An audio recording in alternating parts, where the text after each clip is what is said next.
semuanya, kembali lagi di segmen Ngopi, Ngobrol bareng Yapi. Kali ini bersama dengan saya, Dorcas, yang akan bersama-sama dengan teman-teman mengobrolkan hal-hal yang tentunya seru dan penting untuk kita ketahui. Nah, tentu saja saya hari ini tidak sendiri karena kita akan ngobrol seru bareng satu narasumber kita atau teman ngopi kita, yaitu Dr. Eni. Halo. Ya, halo Dr. Eni. Gimana kabarnya, Dokter? Luar biasa. Mantap.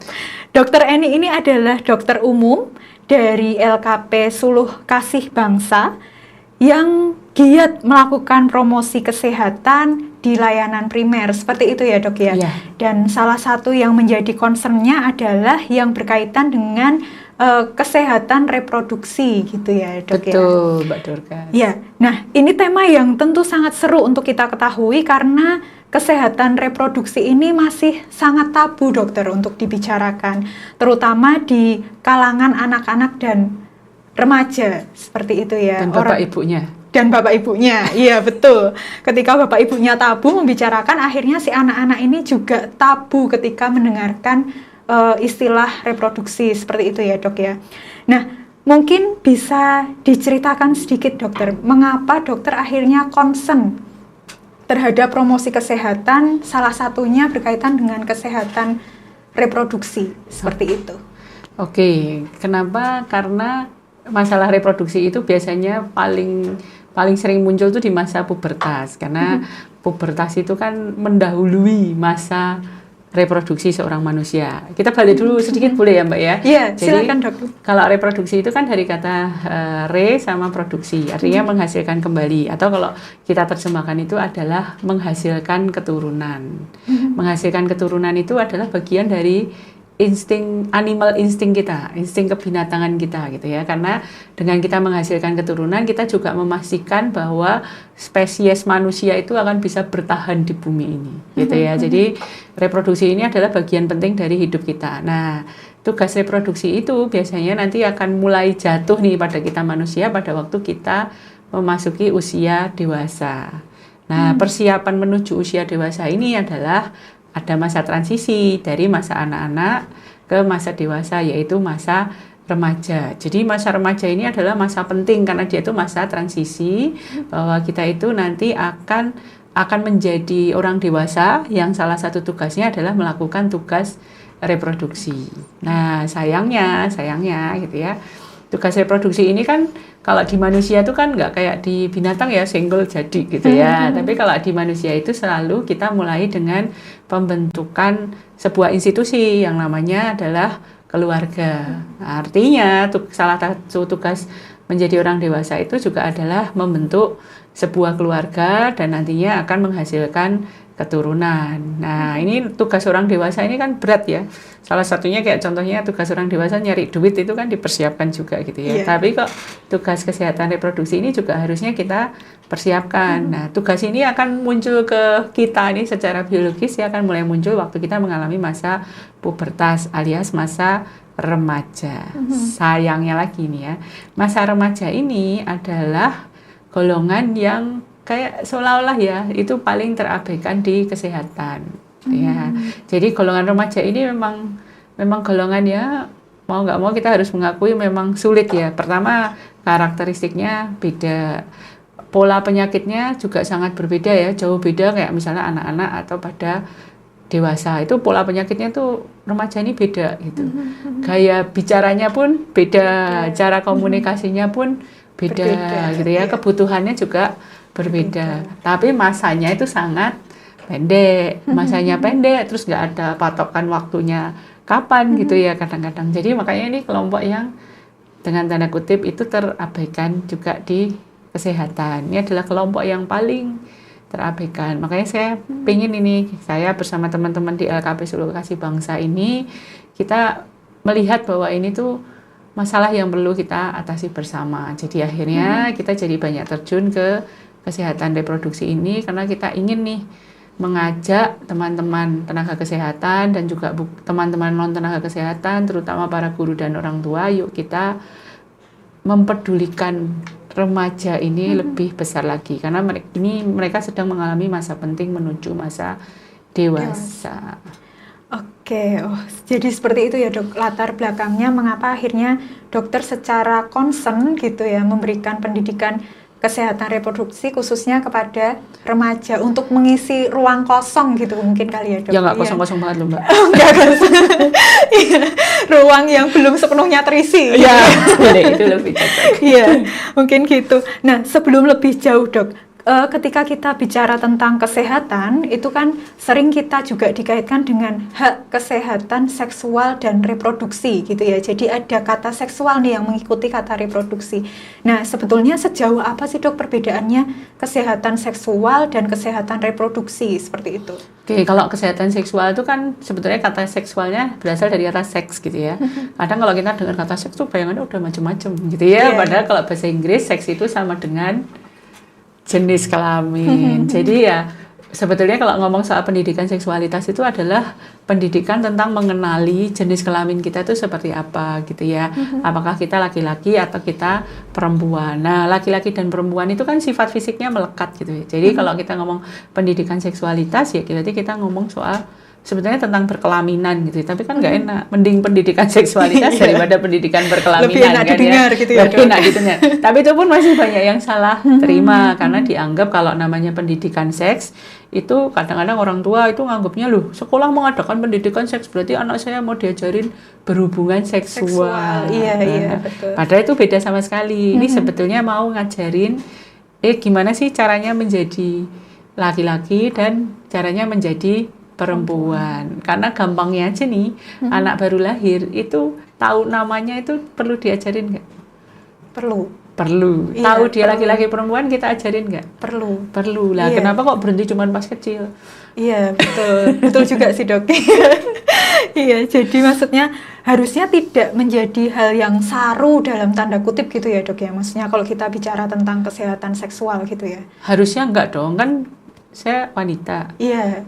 Wanita juga kan? Iya. Nah, punya alat kelamin juga kan? Iya, sejak lahir gitu Sejak ya. lahir. Apakah kepunyaan kita tuh saru? Nah. Ya enggak sih. Kalau diumbar-umbar saru gitu ya. Tapi memiliki dan menghargai itu harusnya bukan jadi hal yang tabu ataupun saru gitu. Iya. Oke gitu. Nah, tadi ngomongin tabu nih, Dok. Itu kan hal yang tidak kita pungkiri nih dok, maksudnya masyarakat masih sangat tabu membicarakan itu, masih saru lah, taruhlah gitu, menyebut vagina aja tuh masih tutup-tutup mulut gitu ya gitu, masih dengan bahasa-bahasa yang diganti kayak donat, tempe dan lain sebagainya gitu kan di beberapa daerah. Nah kalau menurut dokter sendiri mengapa masih sangat kuat di zaman modern ini gitu dok? Membicarakan itu sebagai hal yang saru ya. Padahal kan sebetulnya vagina sama hidung sama-sama organ tubuh ya. Betul. Kenapa yang satu saru, yang satu kok nggak saru gitu ya. Sama-sama ciptaan Tuhan gitulah ya. Betul. Dan kita cenderung jadi nutupin sarunya itu jadi pakai bahasa-bahasa kiasan. Bayangkan kalau kita ini dengan otak anak kecil kita misalnya baru umur 4 atau 5 tahun gitu lah ya, 6 tahun. Terus kita dibilangin tuh alat kelamin kita tuh burung. Padahal kita juga tahu burung itu seperti apa. Menganalogikan dua benda yang sungguh berbeda tapi diharapkan sama, ini kan sulit banget kan. Jadi mungkin dia jadi akan mikir, wow berarti penis saya tuh mungkin bisa sewaktu-waktu keluar dari sarangnya, terbang, cari makan sendiri, nanti pulang ya. Kadang-kadang lupa jalan pulang gitu kan. Itu kan jadinya sulit gitu. Jadi memang kita harus, kalau kita mau mengajarkan tentang seksualitas, tentang kesehatan reproduksi pada anak kita atau pada anak didik kita atau siapapun itu di keluarga kita, kita harus mulai dengan belajar untuk bisa menyebutkan alat tersebut atau organ tersebut dengan lugas tanpa tendensi bahwa itu hal yang saru. Kadang-kadang yang bikin saru itu nadanya sih Mbak. Iya gitu ya. Jadi kayak kita kalau gitu sambil kita giggling gitu. Jadi kayak orang jadi imajinasinya kemana-mana. Padahal mungkin kalau anak-anak dia juga akan mengenal itu sebagai salah satu organ tubuh gitu. Kalau mungkin kita nggak luas bilang penis, vagina, skrotum, mungkin kita bisa dengan bilang oh itu alat kelamin dulu gitu. Kan alat kelamin nggak saru kan? Iya betul. Alat kelamin kan dianggap gitu di society nggak saru. Padahal ya vagina ya sebetulnya nggak saru karena vagina itu bahasa Latin artinya sarung. Oh iya. Iya, jadi itu bahasa Latin yang artinya itu sarung. Sarung kan nggak sarung. Iya. Nah, gitu. Jadi maksudnya itu juga mungkin tidak terlepas dari budaya gitu ya dok ya. kaitannya dengan tabu atau tidak gitu. Mungkin kalau di luar juga sebenarnya udah biasa gitu ya, tetapi karena kita dibentuk dari budaya Indonesia gitu, yang akhirnya menganggap itu tabu secara turun-menurun gitu, mungkin juga bisa kali ya Dok ya berkaitan dengan itu, atau seperti apa? Padahal kalau kita balik ini di relief-relief beberapa candi itu hubungan seksual itu digambarkan secara lugas loh. Iya, malah lebih vulgar ya Dok ya, malah lebih nampak jelas gitu ya. Iya, karena ya maksudnya dianggap itu bagian dari diri kita, kehidupan kita. Ya mungkin sebetulnya hubungan seksual sendiri pun kalau dia di dalam payung pernikahan kan itu sebetulnya sesuatu yang sakral, sesuatu yang intimate, sesuatu yang apa ya, suci, suatu hubungan yang istimewa gitu ya. Ya mungkin karena dianggap kalau itu hubungannya itu di luar pernikahan terus dianggap konotasinya itu jadi jelek, akhirnya kayak dikebiah-uyah gitu ya. Jadi semuanya jadi seolah-olah itu tabu dan saru. Padahal harusnya enggak ya. Sebetulnya kalau kita nelisik ke belakang, orang tua kita, kalau kita mungkin lihat ke benda-benda sejarah kita, itu kayaknya nenek moyang kita itu juga punya caranya sendiri untuk mengedukasi keturunannya terkait dengan kesehatan reproduksi. Yang harusnya itu enggak jadi hal yang saru dan tabu. Nah, ya mungkin kita perlu belajar ya untuk memisahkan itu. Iya, betul. Iya, tadi menarik ketika dokter bilang anak-anak kecil ini kan seringkali mendapatkan analogi yang tidak pas gitu ya. Misal tadi penis dengan burung gitu. Nah, sebetulnya sejak kapan sih Dok kita harus pertama kali mengajarkan tentang kesehatan reproduksi gitu? Sejak kita ngajarin nama-nama alat tubuh pada anak kita. Jadi misalnya kita kan anak-anak kecil kan kita ajarin nih, ini tangan mana tangan, kalau makan pakai tangan kanan, misalnya pegang garpu pakai tangan kiri, itu kan kita ajarkan kan. Sebetulnya kan semua alat tubuh itu kalau kita bilang kan bisa pedang bermata dua ya. Tangan kan bisa untuk melakukan kebaikan, bisa juga untuk melakukan kejahatan. Ya kenapa kita nggak bisa memperlakukan alat kelamin seperti itu juga gitu. Jadi sejak anak kita itu kita mulai ajarin, oh ini ada mata, ini hidung, ini mulut gitu. Jangan lupa juga bilang bahwa ada bagian yang namanya daerah alat kelamin misalnya. Oh ada bagian ini namanya bibir, ini adalah dada, payudara namanya, atau mungkin kalau bahasa Jawanya susu gitu ya. Yaitu maksudnya anggaplah itu seperti kayak kita ngajarin organ tubuh aja. Pendidikan seksualitas kita bisa mulai dari situ. Karena anak-anak itu kan pengen tahu ya. Misalnya anak perempuan pengen tahu kenapa kok punya saya begini, kok punya kakak saya yang cowok itu begini gitu. Mereka nanyanya tuh nggak ada tendensi saru loh sebetulnya. Tapi kadang-kadang kita yang jawab itu yang pikirannya udah saru banget. Hus gitu ya. Udah hus gitu ya. Dan mereka nanyanya ya wajar gitu. Mas saya dulu lahir dari mana gitu ya. Ya nanyanya serius gitu. Tapi kadang kita mikirnya, aduh nanti kalau saya jelaskan ke sini terus nanti konotasinya sama hubungan seksual. Padahal enggak loh. Anak-anak kita enggak seberat itu pikirannya ya. Mereka hanya pengen tahu gitu ya. Iya benar-benar pengen tahu. Iya. Nah saya pernah baca atau dengar beberapa ini ya Dok, pendapat gitu. Oh caranya mengenalkan anggota tubuh, maksudnya yang kaitannya misal dengan payudara, penis, vagina itu sesekali anak-anak yang masih sangat kecil tuh diajak mandi bareng gitu sama orang tua, misal kayak gitu. Nah tetapi kan dengan fenomena sekarang yang banyak kekerasan seksual itu dilakukan oleh orang terdekat, bahkan orang tua, itu kan menjadi tidak relevan ya Dok dengan cara seperti itu. Nah kalau menurut dokter sendiri seperti apa? Apakah itu bisa menjadi metode atau ya memberikan pengajaran tetapi nggak gitu metodenya gitu? Ya nggak harus gitu juga ya metodenya. Kayak misalnya kita ngajarin ini daerah payudara kan juga nggak harus dibuka terus ditunjukkan payudaranya seperti ini apa. Mungkin kita juga bisa kan pakai gambar gitu ya. Misalnya pakai gambar. Kalau mungkin di anak-anak, kalau saya nggak nyaranin kayak pakai foto gitu ya, tapi pakai gambar kartun. Kan kita bisa juga nyebutin kayak areanya dulu aja. Jadi nggak perlu detail nih. Misalnya anak TK kita ajarin, ya ini namanya penis, ini testis, ini skrotum. Wah malah pusing banget nanti ya. Kita yang ngajarin ya pusing, anaknya juga pusing. Ngajarinnya global dulu aja. Nanti seiring waktu, misalnya nih orang tua kayak kagok nih dok, saya mau nerangin juga nggak enak, saya juga nggak paham-paham amat. Orang tua bisa ngikutin pelajaran sekolah anak. Biasanya kan kalau sudah masuk ilmu biologi itu kan mereka diajarin. Nah, anggaplah itu jadi pintu masuk untuk diskusi juga sama anak. Sebetulnya yang paling sulit itu bukan jelasinnya sih, tapi membuka gerbang bahwa ini tuh bukan lagi hal yang tabu untuk dibicarakan. Kalau itu sudah gerbangnya udah kebuka, biasanya nanti akan mengalir dengan sendirinya. Pakai bahasanya orang tua aja. Ibaratnya kalau kita ngajarin anak tentang alat kelamin kok bingung kenapa? Misalnya kita perempuan, anak kita perempuan, kan kita punya, anak kita juga punya. Jadi kan enggak, ibaratnya kayak ngajarin barang yang kita udah punya harusnya kita jago dong. Kayak kita, ini loh TV, TV itu kayak gini, nyalainnya kayak gini. Kenapa kita bisa? Karena kita punya TV kan. Jadi kita menjelaskan apa yang kita miliki gitu. Iya, sama aja apa yang kita miliki. Tapi nggak perlu tunjukkan juga loh ya. Iya. Gitu.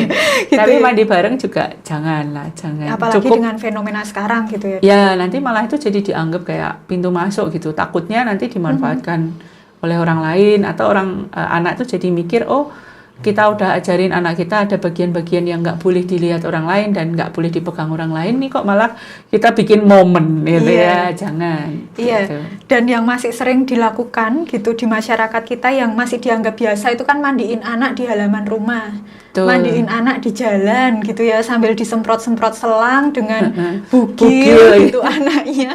Itu masih sering kita temui ya Dok ya di zaman modern ini maksudnya gitu, dengan pengetahuan yang sudah semakin terbuka gitu seharusnya, tapi masih juga ditemuin gitu dan itu dianggap hal yang biasa ya. Isih cilik gitu, masih kecil gitu. Tapi kalau ngomongin ini loh alat kelamin tabu kan lucu ya. Iya, betul. Jadi pas prakteknya diumbar-umbar, diumbar-umbar. Gitu. Iya.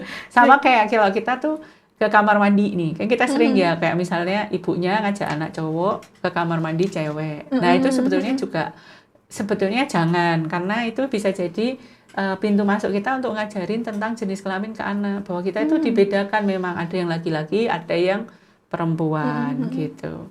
Jadi itu perlu. Jadi kalau misalnya mau pergi ke mall nih ada anaknya cowok, ya berarti bisa dua nih. Kita udah nyiapin anak cowok kita untuk ke kamar mandi sendirian.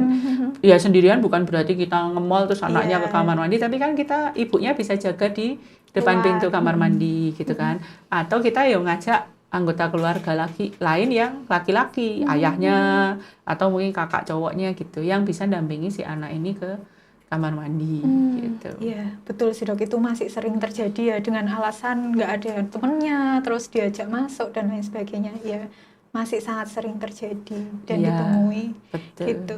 Nah, kaitannya dengan tahapan nih Dok, kan pasti memberikan kesehatan reproduksi seperti yang dokter bilang tadi, tidak bisa langsung misal anak TK langsung kita kenalkan dengan istilah skrotum dan lain sebagainya gitu. Nah, sebenarnya batasannya itu tahapannya gimana Dok? Misal ke anak usia segini batasnya cukup sampai ini aja gitu, sampai ke usia remaja gitu. Oke, jadi kalau gampangnya kita bagi aja jadi 3 gitu ya. Anak-anak sebelum pubertas, terus nanti mereka ada anak yang lagi memasuki masa pubertas, terus mereka yang sudah lewat masa pubertas persiapan menuju dewasa atau mungkin orang yang sudah dewasa. Kalau anak-anak yang sebelum pubertas itu kan sebetulnya alat reproduksinya tuh dorman gitu ya, tidur, kan nggak dimanfaatkan dan juga kayak belum diaktifkan gitu ya. Ya ada vagina di sana, ada penis di sana, tapi kan dia belum menjalankan tugasnya sebagai organ reproduksi.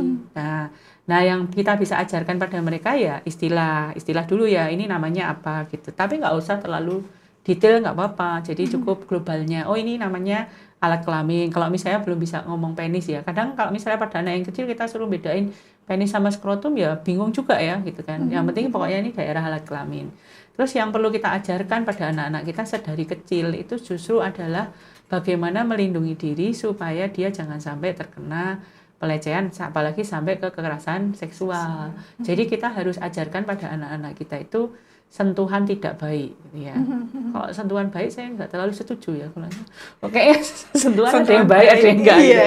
Ya yang pasti bagian mana yang tidak boleh dilihat oleh orang lain, apalagi bagian tersebut dipegang oleh orang lain. Jadi itu yang paling penting diajarkan ke anak-anak kita tuh sejak dini, bahkan sejak dia mulai bergaul sama teman sebayanya. Karena kadang-kadang mungkin dia nggak jadi korban sama orang yang lebih tua, tapi walaupun itu dilakukan oleh sesama anak kan sakit hatinya tetap sama ya, walaupun mungkin pelakunya juga nggak ngerti dia kayak gitu tuh ngapain gitu, tapi si korbannya atau si penerima perlakuannya itu kan dia sakit hatinya akan tetap sama aja. Dibegitukan sama orang yang dewasa apa teman sebayanya kan sama aja. Jadi kita ajarkan bagian mana sih yang nggak boleh dilihat oleh orang lain dan nggak boleh dipegang oleh orang lain. Kalaupun misalnya dia harus diperiksa di dokter gitu, itu berarti dokter nggak boleh sendirian. Wajib harus ada orang tua yang mendampingi. Gitu. Iya. Saya jadi teringat dok, ada juga yang pernah berpendapat gitu ya, bahkan untuk mengajarkan sentuhan boleh dan tidak boleh itu juga dari anak bayi gitu ya, dari bayi yang katanya kan biasanya kita gantiin popok, pas ada saudara kumpul gantiin popoknya juga di situ gitu. Yeah. Nah itu katanya kan juga harus di ruang tertutup, jadi mulai mengajarkan sejak bayi gitu ya dok. Ya, apa namanya privasi ya. Privasi gitu. Nah tapi kan kadang lagi-lagi dok yang masih dianggap normal. Kalau kita nengok bayi atau kita ketahui ada anak kecil tuh kan kita suka cium-cium gitu ya. Dan itu kan masih dianggap hal yang biasa gitu. Nah itu bahkan anaknya dimarahin ya kalau menolak ya. Iya, dimarahin gitu kan, dianggap nggak sopan lah, wong itu kakek sendiri misal, wong itu om sendiri gitu ya. Jadi memang itu juga masih dianggap hal yang biasa gitu. Bahkan ada orang bilang, wes rasa terlalu lebay gitu kan. Dianggap hal yang lebay dalam tanda kutip kalau masih bayi aja ganteni popok kok harus sembunyi gitu. Nah, balik-balik berarti ini juga perlu membongkar pemahaman orang-orang dewasa di sekitar si anak itu juga ya dok ya berarti? Iya betul, bahwa anak pun itu dia juga punya privasi ya, punya maksudnya ruang privatnya sendiri yang harusnya nggak boleh kita jajah dengan semena-mena. Misalnya kayak anaknya nggak mau dicium ya udah, hubungan kita misalnya nggak sedekat itu sama anak ya jangan memaksakan harus kayak nyium, megang, mangku, gendong, itu juga sebaiknya enggak. Iya. Nah, dari semua tahapan itu jika tidak dilalui, itu kan pasti akan membawa dampak ya dok ya. Tadi salah satu dampaknya seperti yang sudah dokter katakan ada kekerasan seksual atau pelecehan seksual. Ada dampak lain juga enggak dok? Jika tahapan tentang memberikan pengetahuan reproduksi itu ke-skip atau terlewati gitu. Jadi pada prinsipnya kayak gini ya, kita jadi laki-laki sama jadi perempuan itu harus belajar, karena sekarang kita tuh mengenal dua istilah nih Mbak Dorcas. Ada namanya jenis kelamin, sama ada lagi namanya gender. Jenis kelamin sama gender ini beda loh, walaupun kayak serupa tapi tak sama gitu. Kalau jenis kelamin itu ya apa yang tergambar secara fisik di tubuh kita. Alat kelaminnya apa? Kalau dia perempuan ya berarti jenis kelamin perempuan. Kalau dia alat kelaminnya laki-laki, jenis kelaminnya laki-laki. Misalnya secara fisik dok ini nggak jelas nih dok, ini laki perempuan tapi kok kayaknya ini klitorisnya besar gitu. Atau ini misalnya laki-laki tapi kok penisnya kecil ya dok, ini kok nggak jelas gitu. Itu kita bisa ngecek sampai ke DNA-nya gitu. Jadi apakah ini itu secara DNA, secara genetik dia itu laki-laki atau perempuan. Nah kalau jenis kelamin kita hanya kotakkan jadi dua, jenis kelamin laki-laki sama perempuan. Tapi sekarang kita mengenal istilahnya namanya gender. Gender itu artinya apa ya? Kayak jenis kelamin tapi yang kita pilih sendiri gitu. Jadi dia tidak hanya ditentukan sama alat kelamin, tapi si pemilik alat kelamin ini kayak berhak mutusin nih saya sebetulnya mau jadi laki-laki atau mau jadi perempuan. Nah, gender ini tuh tidak mau mengkotak-kotakkan jadi dua kotak. Bahkan kotaknya sekarang banyak ya. Karena ada laki-laki, ada perempuan, ada lagi yang apa? Yang dua itu gitu ya, yang nggak mau disebut she atau he, tapi maunya they atau them gitu kan ya. Jadi gender ini kita bilang seperti spektrum. Jadi ada orang yang wanita banget, ada yang laki-laki banget, tapi ada yang in between, yang kayak saya ya cewek tapi ya nggak cewek-cewek amat gitu ya. Nah, gender ini itu akan dipilih oleh si orangnya sendiri. Berdasarkan apa?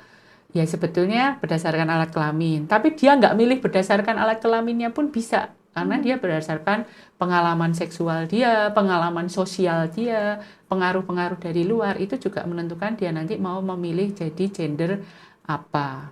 Nah, balik lagi nih. Artinya orang itu bisa milih berdasarkan apa? Input. Nah, kalau orang tua nggak ngasih input, ya kalau dia milih-milih ya boleh-boleh aja kan. Jatuhnya jadi seperti itu. Jadi akhirnya kalau dia nggak ngasih input ya ya anak nanti akan milih sendiri. Kadang-kadang kita orang tua tuh kadang-kadang ya, mungkin nggak cuma orang tua ya, netizen sulit juga ya. Kadang-kadang mulut kita tuh kan usil banget ya, kayak ada anak perempuan nggak bisa masak gitu. Udah kita kata-katain, kamu tuh perempuan atau bukan sih? Kok nggak bisa masak? Yang melekat itu bukan nggak bisa masaknya mungkin ya. Kamu perempuan atau bukan? Oh kayaknya bukan.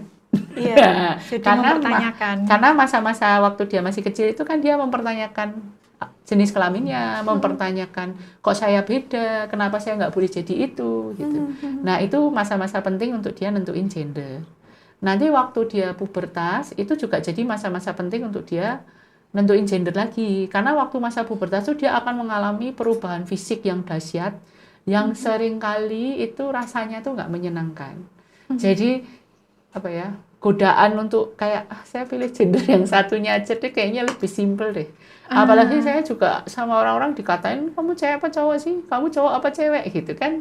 Itu nancep nggak sih ke kita? Iya. Nancep kan? Apalagi kita ngasih taunya itu ke anak kecil. Jadi kalau kita nggak dari kecil nggak mau membimbing anak kita nih terkait jenis kelaminnya, terkait gendernya, terkait tugasnya dia sebagai gender, terkait kesetaraannya dia sebagai gender, bahwa walaupun kamu perempuan bukan berarti kamu lebih rendah dari laki-laki itu misalnya. Walaupun kamu laki-laki bukan berarti kamu nggak boleh nangis kayak gitu. Itu juga perlu kita ajarkan. Jadi jangan salahkan kalau suatu ketika anak kita memilih tetangga sebelah yang kayaknya lebih menyenangkan. Jadi dia berawal dari mempertanyakan tidak terjawab, akhirnya dia mengambil pilihan sendiri gitu ya dok, dengan Bisa input banyaknya dari luar itu tadi ya. Ya, ada satu teman saya tuh pernah cerita gini, menjadi transgender atau kita memilih sesuatu yang beda itu kan pilihan yang berat ya, apalagi di hidup serba FOMO ini, benar nggak? Betul. Itu kan kalau kita nggak ikut mainstream itu kita berat loh, menjadi berbeda itu berat. Kenapa orang-orang ini sampai memilih jalur yang berbeda yang dia tahu bakalan jalannya berat? Kalau enggak, ini struggle-nya tuh sebetulnya udah lama dan dalam. Gitu. Gitu. Jadi prosesnya seperti itu ya dok ya. Dari hal yang terdengar simpel, misal kesehatan reproduksi gitu-gitu ya, tetapi ternyata dampaknya itu sangat kompleks sekali gitu ya dok, dari yang dokter jelaskan tadi. Nah, kalau ngomongin yang bertanggung jawab dok, sebetulnya siapa pihak yang paling bertanggung jawab untuk mengajarkan tentang kesehatan reproduksi kepada anak dan remaja? Biasanya sih lebih enak nunjuk orang lain dulu ya. Ya Mbak Dorcas lah. Dan teman-teman Yapi lah. Terus orang tua gitu ya, terus guru, netizen ya kan ya. Tapi sebetulnya harusnya nunjuk ke diri sendiri ya, tugas kita lah. Kita kan punya anak lah, punya saudara, punya tetangga. Kita kan punya tugas nih pada masyarakat, yaitu harusnya jadi tugas kita semua. Berarti semua bertanggung jawab gitu ya dok ya, semua untuk mengajarkan itu. Padahal yang seharusnya bertanggung jawab ini ternyata juga belum memiliki pemahaman yang cukup gitu dong. Jadi memang tanggung jawabnya berarti mungkin mengedukasi gitu juga ya dok. Perlu untuk mengedukasi. Perlu mengedukasi diri sendiri juga. Mengedukasi diri. Perlu belajar. Diri sendiri. Ya, yang perlu kita ingat tuh, ini kalau dari pandangan saya ya, kalau kita ngomong soal reproduksi, jangan lupa bahwa mempunyai keturunan itu selalu dimulai dengan kita bikin institusi yang namanya keluarga. Keluarga itu kan idealnya ya, kalau kita mau punya keturunan ya idealnya adalah laki-laki dan perempuan. Walaupun mungkin ada konteks-konteks yang lain ya. Tapi dalam arti kalau kita mau ngomong soal kesehatan reproduksi, jangan lupa bahwa visi akhirnya, tujuan akhirnya itu adalah menciptakan sebuah keluarga yang nantinya akan dihasilkan keturunan-keturunan yang baik dari sana gitu. Artinya yang melekat di keluarga itu nggak cuma kesehatan alat kelamin juga gitu ya. Karena kalau kita mau ngomong keberhasilan sebuah keluarga itu apa patokannya Mbak? Kayak keluarga ini sukses gitu ya, bahagia. Ngukur bahagia pakai bahagia meter. Agak susah ya dong. Agak susah ya. Iya, kalau kita mau mengukur kayak kebahagiaan dalam keluarga kan agak susah. Mungkin paling gampangnya kita lihat angka perceraian aja. Jadi kalau kita mau bilang nih keluarga, kalau keluarga bahagia kayaknya nggak mungkin bercerai ya, gitu ya. Tapi walaupun keluarga yang nggak bercerai ya belum tentu bahagia. Tapi dalam artian gini, kalau keluarga itu nggak bahagia ya kita bisa lihat dari angka perceraian. Jadi waktu kita memberikan kesehatan reproduksi pada anak-anak kita, mau di level berapapun, ingatlah bahwa kita itu sedang mempersiapkan anak-anak kita itu untuk punya satu keluarga bahagia di masa depannya. Jadi nanti itu akan melekat banyak untuk punya keluarga yang bahagia, kesehatan reproduksinya, kesehatan alat kelaminnya harus sehat gitu ya, supaya dia punya keturunan. Terus kalau keluarga yang bahagia ya harusnya sakitnya nggak banyak. Maka kita juga perlu ngajarin anak-anak kita perilaku hidup bersih sehat. Terus kalau misalnya dalam keluarga konfliknya itu apa sih? Yang sering jadi konflik utama uang ya, finansial. Jadi salah satu tugas kesehatan reproduksi, mengajarkan kesehatan reproduksi juga bagaimana supaya anak-anak kita itu suatu ketika akan mandiri secara finansial. Berarti kita nanti juga akan ngomong soal pendidikan. Terus dalam sebuah keluarga juga penting banget komunikasi. Jadi anak-anak kita juga perlu diajarkan bagaimana berkomunikasi yang baik. Dan juga dalam komunikasi ini yang paling penting adalah belajar berkata tidak apa ya, Mbak? Gimana tuh? Berkata tidak. Dalam berkomunikasi itu kita yang paling penting itu belajar berkata apa? Tidak. Berkata tidak atau ya? Harusnya belajar kata tidak karena lebih sulit. Iya, kita harus ngajarin anak kita itu belajar berkata tidak, karena lebih sulit ngomong tidak daripada betul. Padahal kita ngajarin anak kita tuh salaman dipaksa gitu ya, Dok. Anak kita nggak boleh nolak loh, nggak boleh tidak. Iya, tidak boleh tidak. Jadi akhirnya apapun yang diterima anak kita, mereka kayak sudah termindset, aku harus iya gitu ya. Iya. Gitu. Harus berkata. Saya jadi iya. Jadi bingung sendiri nih. Harus berkata iya. Nah, tadi Dok sempat dijelaskan bahwa guru atau dalam lingkup ini pendidikan itu juga memiliki tanggung jawab ya untuk mengajarkan tentang kesehatan reproduksi. Nah, fakta atau fenomenanya biasanya itu kan kesehatan reproduksi hanya menjadi bagian kecil dari pelajaran biologi gitu. Itu aja tidak secara detail atau mendalam mungkin yang sudah dilakukan misal oleh teman-teman LKP Suluh Kasih Bangsa misal.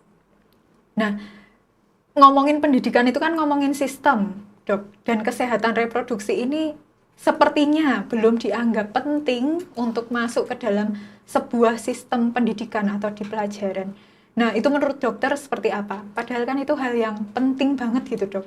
Sebetulnya kalau dianggap penting sepertinya sudah ya dianggap penting karena sudah ada kayak kurikulum bagaimana memasukkan pendidikan kesehatan reproduksi ini di dalam kurikulum pendidikan gitu. Udah ada panduan-panduan dari pemerintah. Cuman ya itu tadi kembali lagi nih ke masalah tadi di awal nih, kalau ngomong kayak gitu kok kesannya tabu. Jadi mungkin memberikan pendidikan kesehatan reproduksi itu juga guru-guru juga perlu dibekali, perlu diberikan pemahaman lebih ya bagaimana sih cara memberikan pendidikan kesehatan reproduksi yang lugas dan yang lebih aplikatif, yang sifatnya itu bukan kita hanya belajar itu sebuah keilmuan yang kayak lepas dari diri kita, tapi bagaimana keilmuan itu bisa diaplikasikan di hidup kita sehari-hari. Nah, kalau saya muter-muter itu kebanyakan hambatan dari guru-guru itu mereka tuh ini merasa kayak ya itu tadi segan kalau mau bahas tentang kesehatan reproduksi, kayak sesuatu hal yang balik lagi tabu. Jadi akhirnya yang mau membahas kesehatan reproduksi itu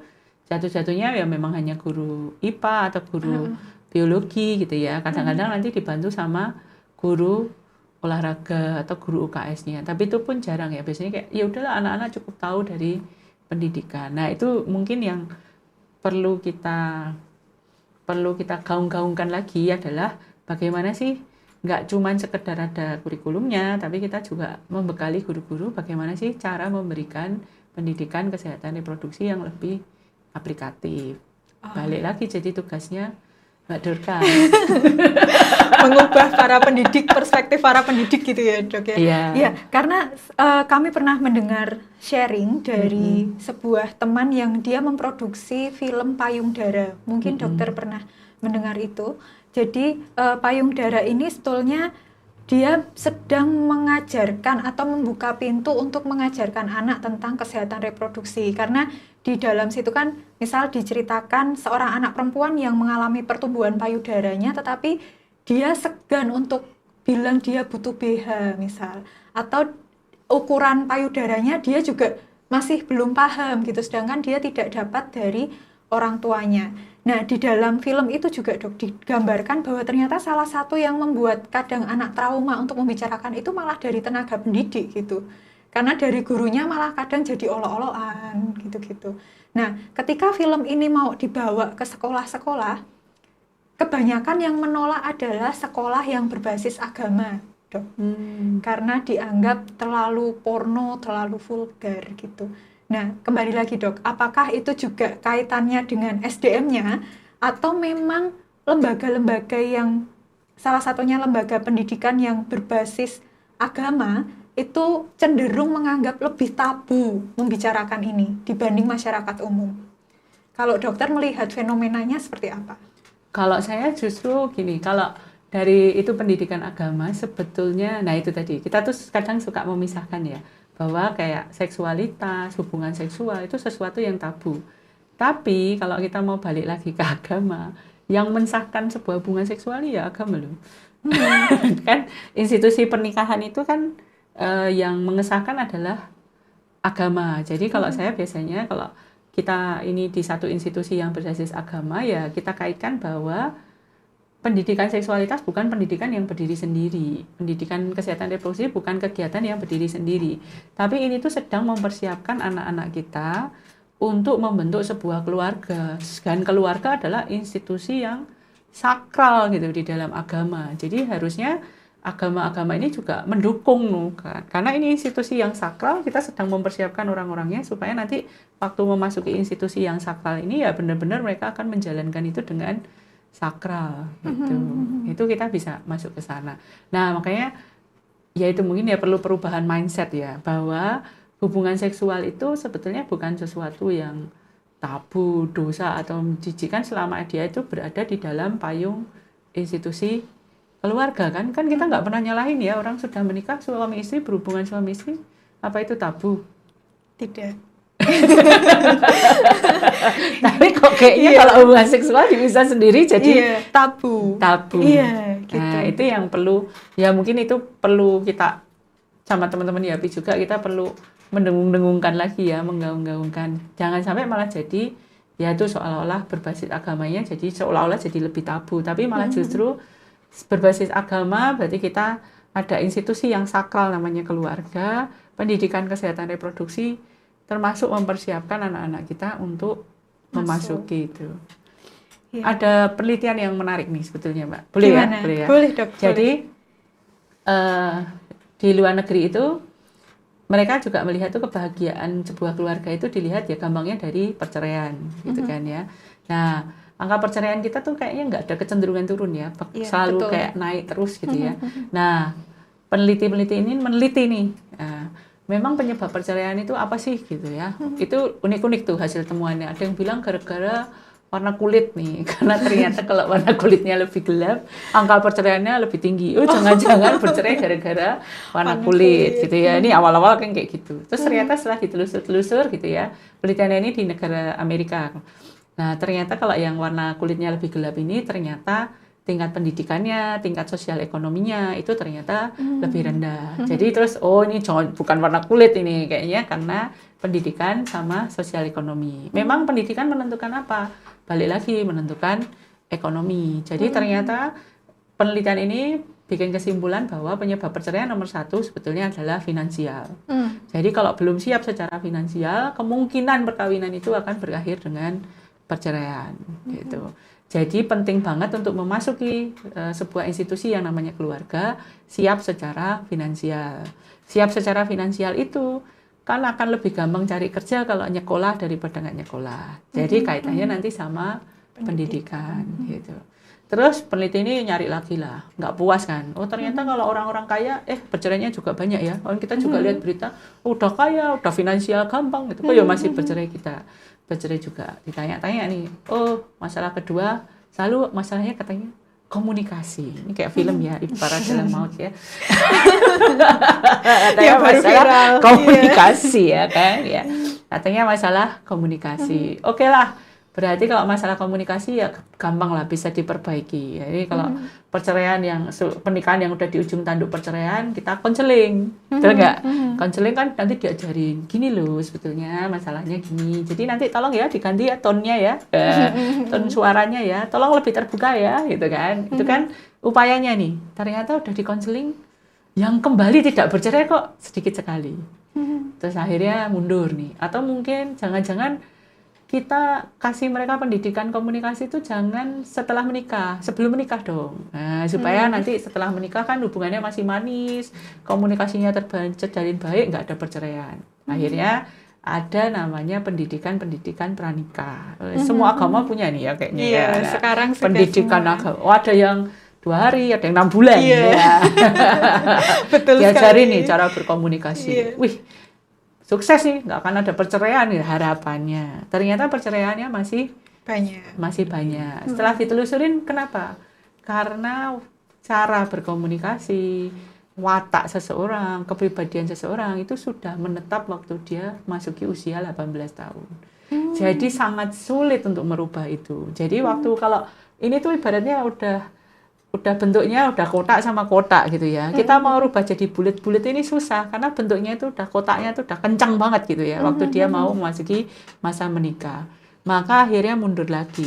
Berarti pendidikan komunikasi ini harusnya tidak hanya diberikan pada waktu seseorang itu mau menikah, tapi diberikan sejak kapan? Sejak dia kecil, waktu kepribadiannya itu belum terbentuk.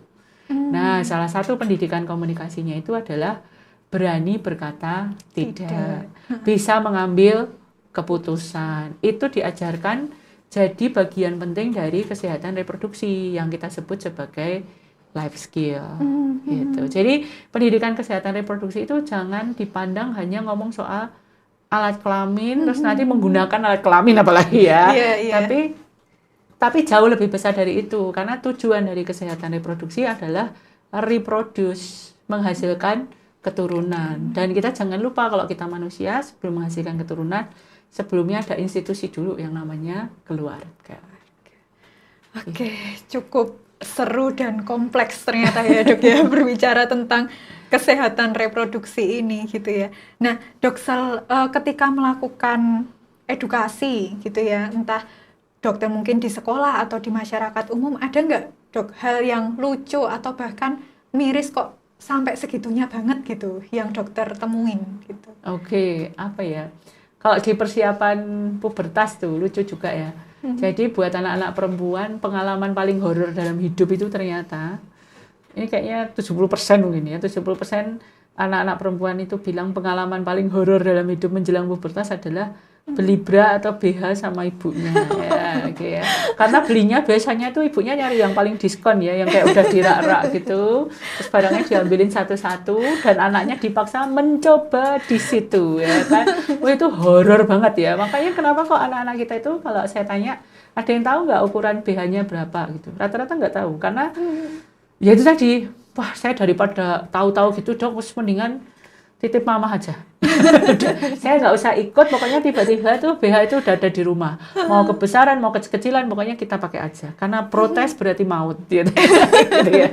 Protes berarti maut ya. Terus banyak juga anak-anak tuh yang nggak ngerti waktu dia mengalami menstruasi yang pertama kali. Kayak keluar darah itu kita berdarah aja kan nangis-nangis nih. Kebayang nggak anak perempuan yang nggak tahu bahwa dia akan mengalami menstruasi, pipis dan dia keluar darah dari alat kelamin, itu syoknya seperti apa? Tuh, jadi saya ada cerita tuh, ada seorang anak dia itu menstruasi di sekolah, terus syok kan dia karena nggak tahu apa itu menstruasi, mengurung diri di kamar mandi, nggak mau keluar. Terus adiknya nih, guru-guru kan bingung nih, ketok-ketok nih ya. Guru-guru bingung, ketok-ketok karena nggak mau keluar, cuma nangis aja di dalam. Akhirnya punya inisiatif. Ini guru-guru ini juga lucu ya. Minta bantuan adiknya, bukan kakak, bukan yang lebih tua nih. Minta bantuan adiknya. Adiknya diminta untuk meminta kakaknya tuh keluar, gitu ya. Jadi adiknya tuh datang, dikasih tahu, kamu nggak mau keluar, terus adiknya ini ketok-ketok gitu ya, nggak keluar dong kakaknya ya. Ya mungkin kan dia butuh orang yang lebih tua loh, dia bukan butuh adiknya ya. Jadi akhirnya adiknya ini juga ikut nangis karena berpikir kakaknya mau mati. Jadi wah tambah heboh. Karena ya itu tadi nggak tahu bahwa seorang wanita bakal mengalami menstruasi dan itu adalah hal yang Biasa wajar. aja. Karena itu shocking banget ya. Kayak kita berdarah aja nangis-nangis kan. Terus saya juga sering cerita tuh biasanya. Karena nggak tahu, mereka juga akhirnya mungkin bisik-bisik tetangga kan sama teman-teman. Dibilangin pakai pembalut. Pulang ya pokoknya asal beli pembalut. Nggak tahu masangnya itu saya banyak cerita tuh. Jadi bagian perekatnya tuh yang ditempelkan ke vagina baru dia pakai celana. Jadi kebayang kan itu betapa berantakannya ya. Darah ya tetap kemana-mana. Ngelepasnya ya sakit gitu. Nah itu persiapan pubertas tuh banyak banget. Dan memasuki masa pubertas tuh anak tuh kayak ganti kendaraan gitu. Dari motor jadi mobil. Jadi kalau wanita relate banget ya. Dari pantat kecil tiba-tiba gede kan. Jadi banyak banget perubahan yang anak kita tuh juga bingung dan perlu kita dampingi. Dan secara hormonal memang hormonnya itu kan kayak naik turun gitu ya. Terus dia itu juga emosinya tuh moodnya bakalan naik turun gitu. Nah, anak tuh sebenarnya bingung loh menghadapi saya tuh gimana. Mungkin yang kayak sepele ya pada anak perempuan, labia mayoranya itu kalau dia puber itu bakalan menggemuk. Nah kalau anaknya udah gemuk, itu gemuknya kan jadi kayak gede gitu kan. Dia mungkin bisa mikir loh, jangan-jangan saya mau berubah kelamin ini ya kan gitu ya. Jadi banyak banget hal yang perlu kita jelaskan gitu sama anak kita. Tapi kita cenderung karena itu nganggap itu tabu, ya udahlah biar dia bingung sendiri nanti kan gede sendiri. Enggak loh. Karena itu enggak gede sendiri ya. Nah, anaknya bingung, orang tuanya bingung. Orang bingung ngobrol sama orang bingung. Biasanya berakhir dengan kenapa tuh, Dok? Nah, kalau bingung. Nah, kalau ini bingung ketemu sama ngobrol sama orang bingung. Misalnya saya ngomong A, Mbak Dorcas ngomong B. Lama-lama ngapain, Mbak? Emosi dong, ya kan? Orang tuanya emosi gitu ya. Anaknya juga emosi. Jadi akhirnya kenapa kok rasanya kayaknya orang tua sama anak remaja tuh kayaknya penuh konflik gitu ya. Karena mereka juga bingung, orang tua juga bingung ngadepin anaknya. Jadi rasanya kok kayaknya banyak konflik. Yang cowok juga sama soal mimpi basah kayak gitu. Saya pernah dapat cerita tuh gini, seorang ibu tiba-tiba deketin saya. Dok, waktu itu saya ngasih pendidikan kesehatan reproduksi di kelas anaknya gitu, dan ibunya ini dampingin. Terus ke anaknya saya tanyakan, anak-anak ada yang udah mimpi basah belum? Kacung. Terus mimpi basah itu apa gitu? Dia sampai liatin anaknya, dok saya nggak tahu loh, anak saya sampai segitunya tapi kok nggak pernah cerita ke saya ya. Gitu. Jadi masa pubertas itu masa penting. Kalau tadi kita udah ngomong masa yang sebelum pubertas, kita penting untuk mencegah mereka dari kekerasan seksual. Harusnya mereka udah matang di situ. Jadi nanti waktu masa pubertas, kita tuh dampingi mereka menghadapi perubahan-perubahan di masa pubertas. Kan, nah kalau misalnya kita bilang, dok saya kan nggak tahu, nggak ada ilmunya, tapi kan pernah merasakan ya. Kan kita sebagai wanita pernah dulu ngalamin menstruasi pertama rasanya kayak gimana. Masa sih kita nggak bisa dampingin anak kita yang menstruasi pertama. Atau cowok misalnya dulu pernah ngerasain mimpi basah tuh kayak gini. Berarti kan bisa juga gitu kan mendampingi. Kalau misalnya ilmunya belum cukup, ya belajar bersama sama anak. Nah nanti kalau mereka sudah ini gonjang-ganjing masa pubertasnya itu lewat, di masa pubertas itu kan nanti mulai muncul libido ya, nafsu seksual, itu wajar banget. Jadi juga bukan sesuatu yang tabu yang harus kita tiadakan. Libido itu kan munculnya nggak selalu muncul dalam artian pengen berhubungan seksual gitu, enggak. Tapi dia akan muncul, dia mulai menyukai lawan jenis. Nanti kalau suka sama sesama malah bingung ya kan. Jadi suka lawan jenis ya nggak apa-apa lah gitu ya. Jangan sampai nanti saya suka sama sesama jenis karena telepon ke sesama lebih murah dok. Ya, jangan. Duh, alasannya kok gitu ya. Oke, jangan. Nah, jadi kita perlu dampingin mereka untuk memilih pasangan. Nah, jadi kalau sudah lewat nih gonjang-ganjing masa pubertas, yang udah mulai kenal lawan jenis, terus pengen berhubungan lebih serius. Nah, yuk kita ngobrol sama anak kita merencanakan sebuah keluarga. Merencanakan sebuah keluarga tuh kapan mau nikah, kapan mau pacaran, pengen punya jodoh yang kayak apa, keluarga saya nanti pengennya nanti seperti apa. Itu bisa loh anak-anak kita tuh kita ajak mulai merencanakan supaya nanti kalau kita minta mereka untuk nunda pacaran itu muncul dari rencananya dia sendiri untuk masa depannya. Karena gampangannya lebih penting mana nih, uang sama keluarga? Katanya. Uang sih biasanya keluarga kalau kita jaga image. Kalau jaga image keluarga. Tapi biasanya selalu jawabnya uang. Tapi kalau ditanya lagi kalau nggak punya ibu, ibunya hilang diganti uang mau nggak Nggak mau. mau. Berarti kan keluarga tetap lebih penting. Nah, anak-anak kita tuh dididik dari kecil mau jadi apa? Jadi polisi, tentara, dokter. Tujuannya ngapain? Ujung-ujung akhirnya bekerja kan? Bekerja cari apa? Uang. Nah, kenapa uang untuk? Nah, untuk kita mempersiapkan anak kita cari uang aja kita siapkan dari TK loh. Kenapa untuk sesuatu hal yang namanya keluarga kita nggak nyiapin anak-anak kita tuh dari kecil? Jadi anak kita tuh udah punya perencanaan gitu. Karena ada apa sih? Ada quotes ya. Sesuatu yang direncanakan pasti akan jauh lebih baik daripada yang tidak direncanakan. Perencanaan yang paling buruk pun akan lebih baik daripada tidak direncanakan. Tapi biasanya keluarga dimulai dari tubruan, bukunya jatuh, itu kan nggak direncana ya. Ya jodoh kok nggak sengaja banget gitu ya. Nggak ada nih planningnya nih ya. Nah mungkin kita bisa sudah mulai ngajak anak kita untuk merencanakan, terus kita ngasih warning, mengenali tanda-tanda kekerasan dalam rumah tangga. Kan bibitnya selalu mulai dari pacaran. Jadi kita ajak anak kita, oh ini loh kalau anak sekarang bilangnya ini pasangan kamu red flag apa enggak nih ya gitu. Betul. Itu penting Toxic banget. atau enggak. Toxic relationship apa enggak. Toxic relationship kan sama dengan kekerasan dalam pacaran tuh. Jadi itu kita mulai ajarkan sama anak kita supaya nanti dia benar-benar waktu dia berkeluarga tuh dia akan jadi orang dewasa yang mandiri, punya keluarga yang bahagia, punya keturunan yang sehat juga. Wah, mantap sekali Dok. Pembicaraan kita ini tadi ya, dan pasti ini juga bermanfaat juga bagi teman-teman ngopi semuanya, karena ini hal yang jarang dibicarakan secara terbuka tetapi ternyata sangat penting gitu. Nah, mungkin dari dokter sendiri seperti apa Dok? Maksudnya seberapa penting atau seberapa ini menjadi bahan kampanye gitu ya?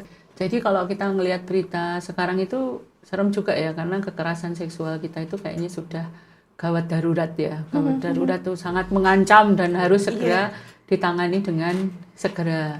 Nah, salah satu kunci dari kita mengatasi kekerasan seksual itu kan, kalau sudah terjadi kekerasan tuh porsinya Mbak Dorcas sama Yapi ya. Tapi sebetulnya kita jangan lupa bahwa ada porsi penting dari mencegah terjadinya kekerasan seksual itu.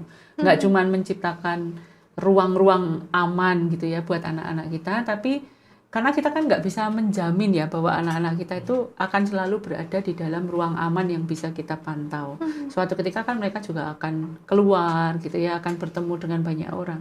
Jadi lebih penting lagi juga membekali anak-anak kita itu dengan pendidikan kesehatan reproduksi yang baik supaya mereka bisa melindungi dirinya sendiri, dan jangan lupa tujuan akhirnya adalah membentuk keluarga dan nanti menciptakan keturunan supaya nanti benar-benar kita itu punya generasi emas 2045 dan 2055, 2065 lah sampai tahun 3000 yang benar-benar sehat dan baik. Iya.